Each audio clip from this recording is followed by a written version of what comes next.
আমাদের নিজেদের প্রয়োজনেই কিন্তু আমাদের খেতে হয়। আমরা রেস্টুরেন্টে যাই, রেস্টুরেন্টে যাওয়ার মধ্যে একটা ভদ্রতা আছে। রেস্টুরেন্টের যে সিটটা খালি থাকবে আমরা সেই সিটটাতেই বসবো। সেই সিটে বসে আমরা আমাদের প্রয়োজনীয় যেসব খাবারগুলো আছে, যেগুলো আমরা খেতে চাই, সেগুলোর আমরা অর্ডার দিব। অর্ডার দিয়ে আমাদের কিছুক্ষণ অপেক্ষা করতে হয়। সেক্ষেত্রে বিরক্তি প্রকাশের অথবা আমাদের যে ওয়েটাররা কাজ করছে, বয়রা কাজ করছে, তাদের সাথে খারাপ ব্যবহার করা, ম্যানেজারকে ডেকে আনা, এইসব কোনো ধরনের আচরণের সাথে তোমরা সম্পৃক্ত হবে না, এই বিশ্বাসটা আমি রাখি। তোমরা অপেক্ষা করো, ধৈর্য ধরো, নির্দিষ্ট একটা সময় পরেই কিন্তু আমাদের জন্য খাবারটা চলে আসবে।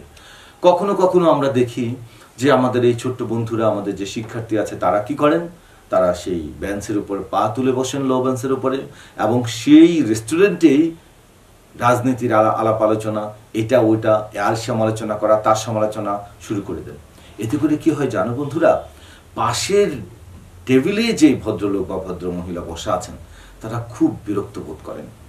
আর মূল যে বিষয়টা হলো কি জানো, যিনি তোমাদের জন্য এই রেস্টুরেন্টটা খুলে বসেছেন তার অনেক ক্ষতি হয়ে যায়। কারণ এই ধরনের আচরণ উচ্চারণ যদি করে তাহলে তার কাস্টমার তো আসবে না। আমরা তো চাই না আমরা কারো ক্ষতি করি আমাদের আচরণ উচ্চারণের কারণে। হ্যাঁ বন্ধুরা, তোমরা নিশ্চয়ই এই কথাগুলো খুব মন দিয়ে শুনবে, আর তোমাদের দৈনন্দিন জীবনের পথ চলায় তোমরা সেগুলো কাজে লাগাবে। হ্যাঁ বন্ধুরা, চার দোকানের কথা বলছিলাম। চায়ের দোকানে গিয়ে তো আমরা শুধু নাস্তা খাই না, আমরা চাও খাই।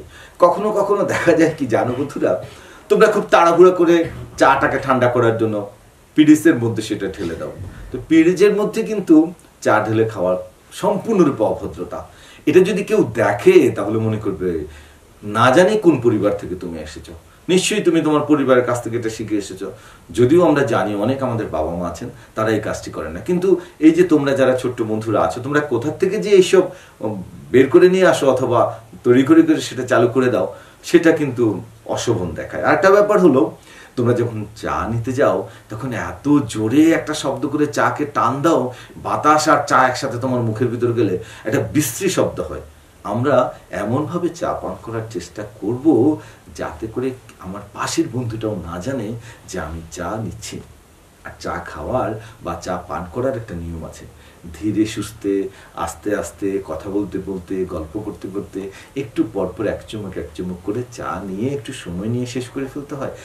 আর যদি টানা শুধু চা গড়গড় করে নিতে থাকো, এটা চা খাওয়ার স্বাদ যেমন পাওয়া যায় না, আর এটা চা খাওয়ার ভদ্রতার মধ্যেও পড়ে না। বুঝতে পেরেছো বন্ধুরা?